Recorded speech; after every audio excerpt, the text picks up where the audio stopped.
ನಮಸ್ತೆ, ನಾನು ಡಾಕ್ಟರ್ ಅಪೂರ್ವ ಮುಕುಂದ್. ಇವತ್ತಿನ ವಿಡಿಯೋದಲ್ಲಿ ನಾವು ಡಯಾಬಿಟಿಕ್ ನ್ಯೂರೋಪತಿ ಅನ್ನೋದ್ ಬಗ್ಗೆ ಮಾತಾಡೋಣ. ಡಯಾಬಿಟಿಕ್ ನ್ಯೂರೋಪತಿ ಅಂದ್ರೆ ಏನು? ನಿಮ್ಗೆ ಸಾಧಾರಣವಾಗಿ ಡಯಾಬಿಟಿಸ್ ತುಂಬಾ ವರ್ಷದಿಂದ ಇದೆ ಅಂತ ಹೇಳಿದ್ರೆ ಅನ್ಕಂಟ್ರೋಲ್ಡ್ ಬ್ಲಡ್ ಶುಗರ್ ಲೆವೆಲ್ಸ್ ಇದ್ದಾಗ ಏನಾಗುತ್ತೆ, ನಿಮ್ಮ ನರಗಳನ್ನ ಡ್ಯಾಮೇಜ್ ಮಾಡಕ್ಕೆ ಶುರು ಮಾಡುತ್ತೆ.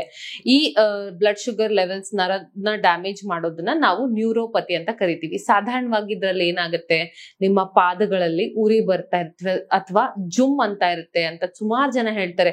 ಕಾಲ್ ಜುಮ್ ಇರುತ್ತೆ, ಅದು ಹೋಗ್ತಾನೆ ಇಲ್ಲ, ಏನೆಲ್ಲ ಮಾಡ್ಕೊಂಡ್ರು ಹೋಗ್ತಿಲ್ಲ ಅಂತ ಸುಮಾರು ಜನ ಹೇಳ್ತಾರೆ. ಇದು ಒಂದು ಡಯಾಬಿಟೀಸ್ ನ ಕಾಂಪ್ಲಿಕೇಶನ್ಸ್. ಮೊದಲನೇದಾಗಿ ಡಯಾಬಿಟೀಸ್ ಕಾಂಪ್ಲಿಕೇಶನ್ಸ್ ಯಾಕಾಗತ್ತೆ? ನಿಮ್ಮ ಬ್ಲಡ್ ಶುಗರ್ಸ್ ಕಂಟ್ರೋಲ್ ಇಲ್ಲದೆ ಇರುವ ಕಾರಣ ಆಗುತ್ತೆ. ಸೊ ಇಲ್ಲದೆ ಇರುವಾಗ ನೀವು ಬ್ಲಡ್ ಶುಗರ್ ನ ಕಂಟ್ರೋಲ್ ಮಾಡಬೇಕು. ಅದ್ರ ಬಗ್ಗೆ ನಾನು ಡೀಟೇಲ್ ಆಗಿ ಇನ್ನೊಂದು ವಿಡಿಯೋದಲ್ಲಿ ಹೇಳಿದ್ದೀನಿ. ಯಾವ ರೀತಿ ಆಹಾರ ತಿನ್ಬೇಕು, ಏನ್ ಎಕ್ಸರ್ಸೈಸ್ ಮಾಡಬೇಕು, ಹೇಗೆ ನೀವು ಡಯಾಬಿಟೀಸ್ ಅಲ್ಲಿ ತಿನ್ಬೇಕು, ಬ್ಲಡ್ ಶುಗರ್ ನ ಕಡಿಮೆ ಮಾಡ್ಕೊಳ್ಬೇಕಂತ ಆ ವಿಡಿಯೋನ ನೋಡೋದನ್ನ ಮರಿಬೇಡಿ. ಸೊ ಆ ವಿಡಿಯೋ ನೋಡಿ ನಿಮ್ಮ ಶುಗರ್ ಲೆವೆಲ್ಸ್ ನ ಕಡಿಮೆ ಮಾಡ್ಕೊಳ್ಳಿ. ಇನ್ನೊಂದು ನ್ಯೂರೋಪತಿ ಅಂದಾಗ ನಿಮ್ಮ ಕಾಲಲ್ಲಿ ಪಾದಗಳಲ್ಲಿ ಉರಿ ಬರ್ತಾ ಇರುತ್ತೆ ಅಥವಾ ಜುಮ್ ಅಂತ ಇರುತ್ತೆ. ಇದರಿಂದ ನಿಮ್ಗೆ ನಿದ್ದೆ ಬರಲ್ಲ, ಸಮಸ್ಯೆ ಆಗ್ತಾ ಇರುತ್ತೆ. ರಾತ್ರಿ ಇಡೀ ನಿಮ್ಗೆ ನಿದ್ದೆ ಬರಲ್ಲ, ಸಮಾಧಾನ ಇರೋದಿಲ್ಲ, ಈ ತರ ಪ್ರಾಬ್ಲಮ್ಸ್ ಆಗೋ ಚಾನ್ಸಸ್ ಇರುತ್ತೆ. ಆಮೇಲೆ ಕೆಲವೊಬ್ಬರಿಗೆ ಸೆನ್ಸೇಷನ್ ಕೂಡ ಕಡಿಮೆ ಆಗ್ತಾ ಬರುತ್ತೆ. ಅಥವಾ ಅಂದ್ರೆ ಮುಟ್ಟಿದ್ರೆ ಗೊತ್ತಾಗಲ್ಲ, ಚುಂಟಿದ್ರೆ ಗೊತ್ತಾಗಲ್ಲ, ಬಿಸಿ ತಣ್ಣಗೆ ವ್ಯತ್ಯಾಸ ಗೊತ್ತಾಗೋದಿಲ್ಲ. ಅದರಿಂದ ನಿಮ್ಗೆ ಗಾಯಗಳಾಗೋದು ತುಂಬಾ ಕಾಮನ್ ಆಗಿ ಆಗುತ್ತೆ. ಡಯಾಬಿಟೀಸ್ ಇರೋರಿಗೆ ಅದಕ್ಕೆ ಹೇಳ್ತಾರಲ್ವಾ, ಗಾಯ ಆಗ್ಬಾರ್ದು, ಪ್ರಿವೆಂಟ್ ಮಾಡ್ಕೊಳ್ಳಿ. ಒಂದು ಏನಂದ್ರೆ ಬ್ಲಡ್ ಶುಗರ್ ಹೈ ಇದ್ದಾಗ, ಡಯಾಬಿಟೀಸ್ ಇದ್ದಾಗ ಗಾಯ ಆದ್ರೆ ಅದು ಬೇಗ ಮಾಯ ಆಗಲ್ಲ, ಅದು ಒಂದ್ ಸಮಸ್ಯೆ. ಇನ್ನೊಂದ್ ಏನಂತ ಹೇಳಿದ್ರೆ, ನೀವು ಗಾಯ ಆಗೋದು ನಿಮ್ಗೆ ಗೊತ್ತಾಗೋದಿಲ್ಲ. ಏನಾದ್ರೂ ನಿಮ್ಗೆ ತಾಗಿದ್ರೆ, ಏನಾದ್ರೂ ಗಾಯ ಆದ್ರೂ ನಿಮ್ಗೆ ಬೇಗ ಗೊತ್ತಾಗೋದಿಲ್ಲ. ಯಾಕೆ ಅಂತ ಹೇಳಿದ್ರೆ, ಈ ನರಗಳಲ್ಲಿ ನಿಮ್ಗೆ ವೀಕ್ನೆಸ್ ಇದೆ, ಅದರ ಸೆನ್ಸೇಷನ್ ಕಡಿಮೆ ಆಗಿದೆ.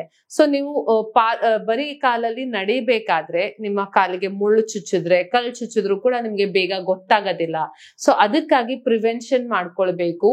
ನೀವು ಫಸ್ಟ್ ಅಂದ್ರೆ ಒಳ್ಳೆ ಕುಷನ್ಡ್ ಫುಟ್ವೇರ್ ಹಾಕೊಳ್ಳಿ. ಬರಿಗಾಲಲ್ಲಿ ಜಾಸ್ತಿ ಹೊತ್ತು ನಡಿಬೇಡಿ, ಇದು ಒಂದು. ಇನ್ನೊಂದು, ನೀವೇನಾದ್ರೂ ಹಾಟ್ ಬ್ಯಾಗ್ ಈ ತರ ಏನಾದ್ರೂ ಯೂಸ್ ಮಾಡ್ತಿದ್ರೆ ನೋವು ಕಡಿಮೆ ಆಗೋದಕ್ಕೆ, ಅದು ಕೂಡ ನೀವು ತುಂಬಾ ಮಾನಿಟರ್ ಮಾಡ್ಕೊಂಡಿರ್ಬೇಕು. ಯಾಕಂದ್ರೆ ಒಂದೊಂದ್ಸಲ ಕಾಲಲ್ಲಿ ಬರ್ನ್ ಆದ್ರೂ ಕೂಡ ನಿಮ್ಗೆ ಅದು ಗೊತ್ತಾಗೋದಿಲ್ಲ.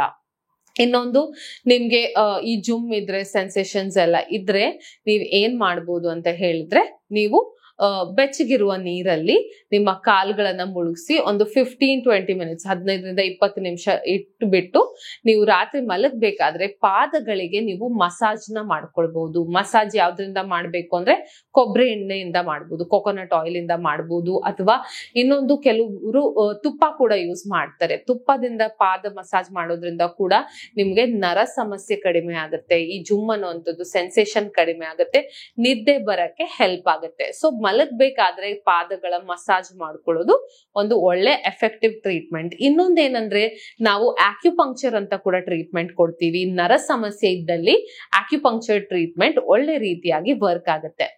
ನೆಕ್ಸ್ಟ್ ಏನು ಅಂತ ಹೇಳಿದ್ರೆ, ಈ ನರ ಸಮಸ್ಯೆಗಳು ಕಾಂಪ್ಲಿಕೇಶನ್ಸ್ ಯಾಕೆ ಆಗ್ತಿದೆ? ಖಂಡಿತ ನಿಮ್ಮ ಬ್ಲಡ್ ಶುಗರ್ ಲೆವೆಲ್ಸ್ ಹೈ ಇದೆ, ಅದರ ಜೊತೆಗೆ ನೀವು ಆಂಟಿ ಆಕ್ಸಿಡೆಂಟ್ಸ್, ನಿಮ್ಮ ದೇಹದಲ್ಲಿ ಆಂಟಿ ಆಕ್ಸಿಡೆಂಟ್ಸ್ ತುಂಬಾ ಕಡಿಮೆ ಇದೆ. ಆಂಟಿ ಆಕ್ಸಿಡೆಂಟ್ಸ್ ಅಂದ್ರೆ ಯಾವ್ದೆಲ್ಲ? ಗ್ಲೂಟಾಥಯೋನ್ ಅನ್ನೋದು ಒಂದು ಪವರ್ಫುಲ್ ಆಂಟಿ ಆಕ್ಸಿಡೆಂಟ್. ಈ ಆಂಟಿ ಆಕ್ಸಿಡೆಂಟ್ ನಮ್ಮ ದೇಹದಲ್ಲಿ ಒಳ್ಳೆ ಪ್ರಮಾಣದಲ್ಲಿ ಇದ್ರೆ ಈ ಸಿಂಪ್ಟಮ್ಸ್ ಗಳು ನಿಮ್ಗೆ ಒಳ್ಳೆ ರೀತಿಯಾಗಿ ಕಮ್ಮಿ ಆಗುತ್ತೆ. ಸೊ ಈ ಗ್ಲೂಟಾಥಯೋನ್ ನ ನೀವು ಐದರ್ ಸಪ್ಲಿಮೆಂಟ್ ಮುಖಾಂತರ ತಗೊಳ್ಬಹುದು, ಅದು ನಿಮ್ಮ ಡಾಕ್ಟರ್ ಸಜೆಸ್ಟ್ ಮಾಡಿದ್ರೆ ಮಾತ್ರ. ಇಲ್ಲ ಅಂತ ಹೇಳಿದ್ರೆ ನೀವ್ ಏನ್ ಮಾಡ್ಬೇಕು, ವೈಟಮಿನ್ ಸಿ ರಿಚ್ ಫುಡ್ಸ್ ನ ಒಳ್ಳೆ ರೀತಿಯಾಗಿ ತಗೊಳ್ಳಿ. ವೈಟಮಿನ್ ಸಿ ರಿಚ್ ಫುಡ್ಸ್ ತಗೊಂಡಾಗ ನಿಮ್ಗೆ ಗ್ಲೂಟಾಥಯೋನ್ ನಿಮ್ಮ ದೇಹದಲ್ಲೇ ಪ್ರೊಡ್ಯೂಸ್ ಆಗುತ್ತೆ. ಅದಲ್ಲದೆ ಬೇರೆ ರೀತಿಯ ಒಳ್ಳೆ ಆಂಟಿ ಆಕ್ಸಿಡೆಂಟ್ ರಿಚ್ ಫುಡ್ಸ್ ನ ತಗೊಳ್ಳಿ. ಇದೆಲ್ಲ ತಗೊಳ್ಳೋದ್ರಿಂದ ನಿಮ್ಗೆ ನರ ಸಮಸ್ಯೆಗಳು ತುಂಬಾ ಕಡಿಮೆ ಆಗುತ್ತೆ. ನೀವೇ ನಿಮ್ಮ ಮನೆಯಲ್ಲಿ ಮಸಾಜ್ ಮಾಡ್ಕೊಳ್ಬಹುದು. ಮತ್ತೆ ನರಶಕ್ತಿ ಇಂಪ್ರೂವ್ ಆಗುವಂತದ್ದು, ಸೆನ್ಸೇಷನ್ ಗೊತ್ತಾಗ್ತಿದ್ಯಾ ಇಲ್ವಾ ಅನ್ನುವಂತ ಆಕ್ಟಿವಿಟೀಸ್ ಮಾಡ್ಬೋದು. ಬೇರೆ ಅದು ಬಾಲ್ ಬರುತ್ತೆ, ನೀವು ನೋಡಿರ್ಬೋದು, ಅಥವಾ ಮುಳ್ಳು ತರ ಇರುತ್ತೆ, ಅದರಿಂದ ಮಸಾಜ್ ಮಾಡ್ತಾರೆ, ಎಕ್ಸರ್ಸೈಸ್ ಮಾಡ್ತಾರೆ.